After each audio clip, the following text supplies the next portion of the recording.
que no podía optar a la plaza porque ellos consideraron de manera arbitraria que no cumplía el requisito mínimo por insolvencia legal. La Corte Suprema de Justicia solicita al Seguro Social que de alguna forma haga una reconstrucción del expediente del niño, cosa que no sucedió. Ellos no proporcionaron ningún tipo de información más que las preguntas puntuales que yo hice por medio de la Oficina de Información y Respuesta.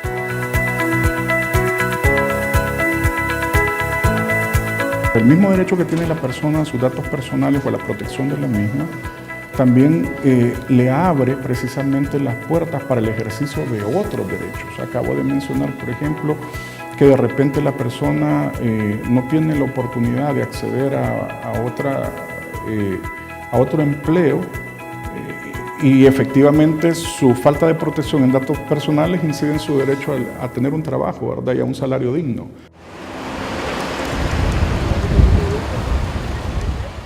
Yo estuve participando en lo que es una plaza de empleo de gobierno, el cual salió publicada en el mes de julio del 2016. Participé y pues fui seleccionado dentro de 124 concursantes para aplicar a una plaza en una entidad autónoma, la cual se me fue adjudicada, ¿verdad? Durante la inducción se me pidió una serie de documentos, dentro de los cuales iba lo que era la solvencia de la Policía Nacional Civil, ¿verdad? Entonces, cuando yo me apersoné a la policía, al departamento de solvencias, hice los trámites necesarios para poder obtener lo que es la solvencia, me topé con el inconveniente que tenía un código rojo. Yo me considerado culpable de lesiones culposas agravadas en un acontecimiento que sucedió, porque sí sucedió, ¿verdad? En el año 2002, ¿verdad? En el cual yo llegué a conciliar con las personas involucradas en este accidente de tránsito. Y me aparecía como que todavía yo estaba involucrado en ese problema, que no había conciliado. Entonces yo les dije en ese momento de que no podía ser. Me dijeron ahí en Tránsito Terrestre que a partir de una fecha determinada del 2016, el director de la Policía Nacional Civil había dictaminado de que toda aquella persona que había incurrido en un ilícito, ya sea accidente de tránsito, portación de armas o tráfico de drogas, pues iba a tener ese problema en su solvencia de la policía, de que por más mínimo que fuese, se iba a tener ese problema que yo tuve en esa oportunidad. Además que existe una violación a la protección de datos personales, también provoca que no pueda desarrollar otros o vulnera otros derechos fundamentales, por ejemplo, el derecho al trabajo. En este caso, pues, la gente ha venido a ejercer su derecho a la protección de datos personales, ha ejercido el derecho a la cancelación de sus datos para pedir la supresión de los antecedentes policiales. Entonces, este caso, que fue el 2 ADP 2017, pues ha venido a desencadenar un número de casos. Pues ahorita, el año pasado, pues tuvimos solo en tema de protección de datos personales 27 casos, ahora tenemos 174 casos. Ciertamente esa resolución nos llevó a nosotros a estudiar y a prepararnos para poder dar respuesta al ciudadano, porque es justo de que también se le dé una respuesta a ellos. Entonces, se ha hecho unas modificaciones internas para regular eso y se han mejorado los controles, en el sentido de que a las personas que han cometido delitos menos graves, delitos culposos, han sido sobreseídas o han tenido alguna salida alterna al proceso penal, se les está entregando su documento como debe de ser, como decía usted, ¿verdad? No es que tal vez es limpio, sino que sin antecedentes vigentes hasta ese momento. Porque nosotros lo hacemos y verificamos y lo entregamos y le ponemos un texto al final que dice vigentes hasta el momento. Fue que ellos me llamaron y me dijeron de que me iban a extender nuevamente la solvencia ya limpia, y que todo mi récord a nivel nacional había quedado nuevamente limpio, ¿verdad? Así como estaba antes. Y ya no, hasta el momento, pues fui a sacar nuevamente la solvencia a la policía y efectivamente no me aparece ningún tipo de ilícitos. La lucha legal emprendida por Saúl para que se le suprimieran los antecedentes policiales de su expediente se constituyó en un caso emblemático que resaltó la importancia del derecho a la protección de datos personales de los ciudadanos y el rol de diversas entidades del Estado. Este es un tema que la misma ley de acceso lo trae. En algunas de las disposiciones, hay que decirlo, no es muy amplio, no se extiende mucho la ley en este tema, sin embargo lo atribuye al instituto como una obligación de ley el velar por la protección. Este es un tema importante debido a que cuando estamos hablando de datos personales es información sensible de cada individuo, de cada ser humano, que definitivamente no pueden, digamos, andar indiscriminadamente en manos de personas naturales o jurídicas. La solicitud de datos personales se encuentra regida en el artículo 36 de la Ley de Acceso a la Información Pública. Tú tienes que presentarse ante la Unidad de Acceso a la Información de la Policía Nacional Civil o a la Dirección General de Centros Penales, si son antecedentes penales, para solicitar la cancelación del dato personal.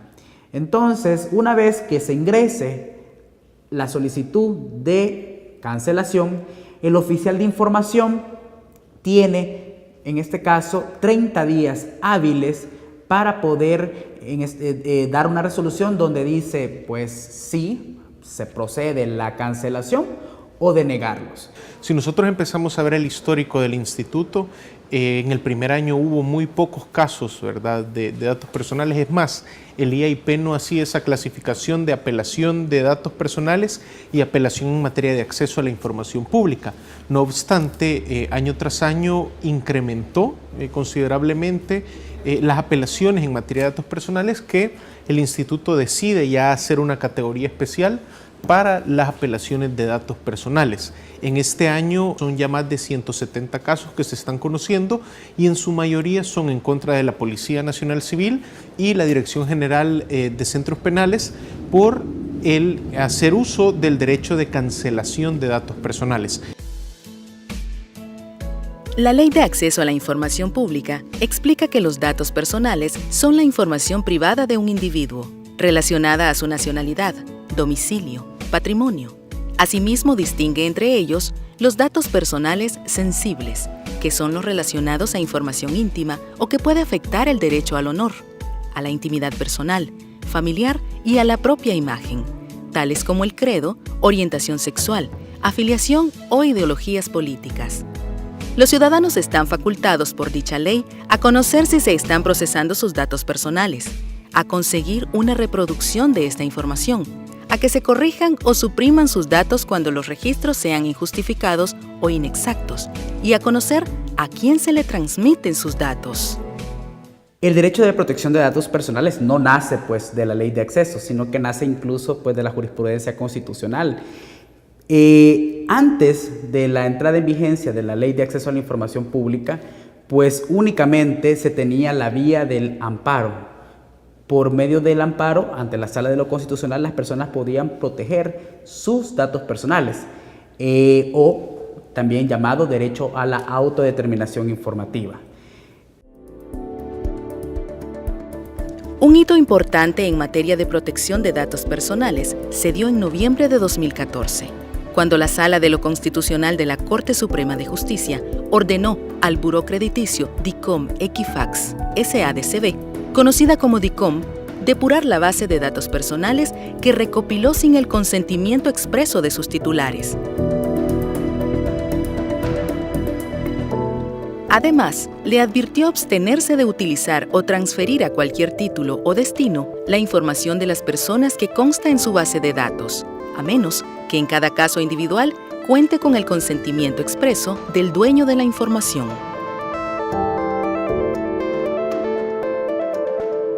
Pues es un antecedente importante en El Salvador, donde se marca un antes y después. donde se establece de que esas listas no pueden ser perpetuas y tampoco transmitirse indebidamente la información que tiene por ejemplo, un banco a otro banco, sino que también ahí se plasmó la importancia y el requisito que debe de haber un consentimiento previo para la transmisión de los datos personales. ¿Qué tan consciente es la ciudadanía de su derecho de protección a sus datos personales? ¿Daría la población su consentimiento para que sus datos fueran usados con fines comerciales? No estoy de acuerdo en dar los datos personales a una entidad cuando se trata de entidades que uno no conoce. Pueden estar reconocidas a nivel país, pero si no es de mi agrado ni la conozco, con mucha más razón no. No estoy de acuerdo con que se compartan los datos personales cuando uno tiene crédito en una institución. Pues no, fíjese, porque para mí que eso es algo, la información es algo privado y la verdad que yo siento que aquí violan las leyes, porque tal vez uno en una casa comercial le piden a uno hasta la magnífica y ya de repente todo el mundo sabe los datos de uno y toda la cosa. Se supone que una empresa crediticia le pide unos datos personales para el crédito exclusivamente, no lo va a compartir, eso es lo que yo pienso, ¿verdad? Entonces yo no estaría de acuerdo que lo compartiera con otras empresas. Creo que sí, que ellos han de guardar toda la información de uno, pues y ha de ser bien hermético, porque son instituciones importantes, como los bancos, el Ministerio de Hacienda, que siempre hay hackeo, siempre hay gente mala, pero sí.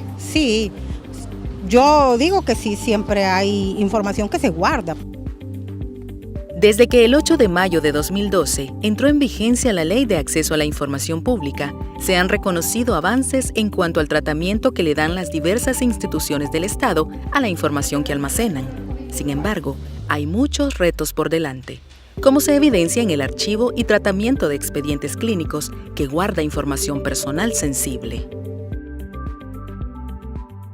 Mi hijo nació prematuro en el Hospital Salvadoreño del Seguro Social el 1 de mayo, en abril del 2005, y usaron un sedante que no debían al entubarlo, porque como fue prematuro tenían que conectarle ventilación mecánica. Eso no se puede hacer si no es con un sedante porque les provoca dolor a los bebés. Pero el sedante que usaron no era el indicado, entonces eso le ocasionó una hemorragia cerebral a mi hijo. Y como diagnóstico tiene parálisis cerebral infantil. Con los años, el doctor Flamenco interpuso una demanda contra el seguro en la Corte Suprema de Justicia para que dejaran de utilizar el sedante. Y fue ahí cuando yo me di cuenta que eso es lo que habían usado en mi hijo y que había afectado su salud. Entonces ahí empezó mi lucha. Yo fui al seguro a solicitar información. Pedí una copia certificada del expediente de mi hijo. Primero me dieron vueltas y vueltas y empezó ahí la lucha, que no, me decían que el expediente estaba depurado, luego me dijeron que lo habían destruido, me permitieron por medio del Instituto de Acceso a la Información, me permitieron entrar a la bodega del seguro en Ciudadela Montserrat a buscar el expediente, no lo encontramos, porque ellos dicen que con 5 años ya de viejitos los expedientes los depuran y luego los destruyen. Pero yo encontré en esa bodega expedientes del 80, incluso más viejitos, entonces no se cumplía lo que ellos decían, ¿verdad?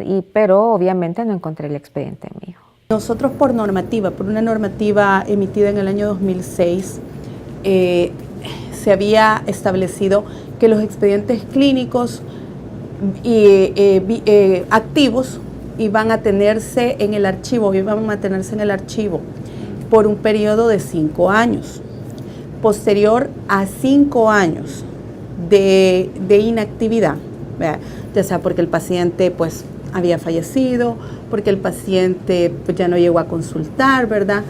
Estos expedientes, por el cúmulo de información y por el cúmulo de documentos que se mantenía, se iban a ir depurando. Entonces a los 5 años la información se depuraba y más allá se eliminaba. Pues estuvimos una semana buscando el expediente, que no crea que es una bodega ordenada. Los expedientes están tirados en el suelo. enmohecidos y en unas condiciones que no son las óptimas para resguardar la información de los pacientes. Sin embargo, como no se encontró, entonces yo acudí por medio de la información por la Oficina de Información y Respuesta, la OIR del Seguro Social, que me dijeran específicamente qué sedante utilizaron en el año 2005 para entubar a los niños a ventilación mecánica.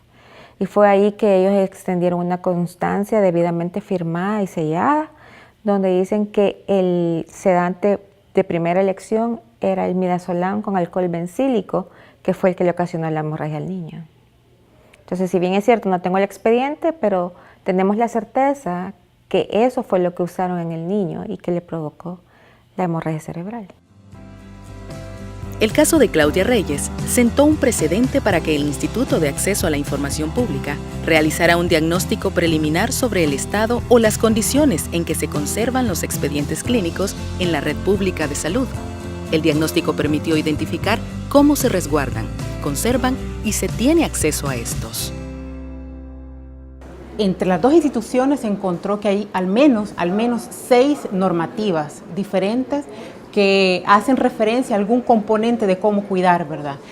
Pero no hay una estandarizada o una normalización. Y estamos hablando de que en el sector público de salud no hay un estándar en términos de protección de datos dentro de estos documentos. Para empezar, hay que cambiar esta idea que los expedientes clínicos son del centro de atención, póngale, o quien accede y quien decide sobre esa información es el médico.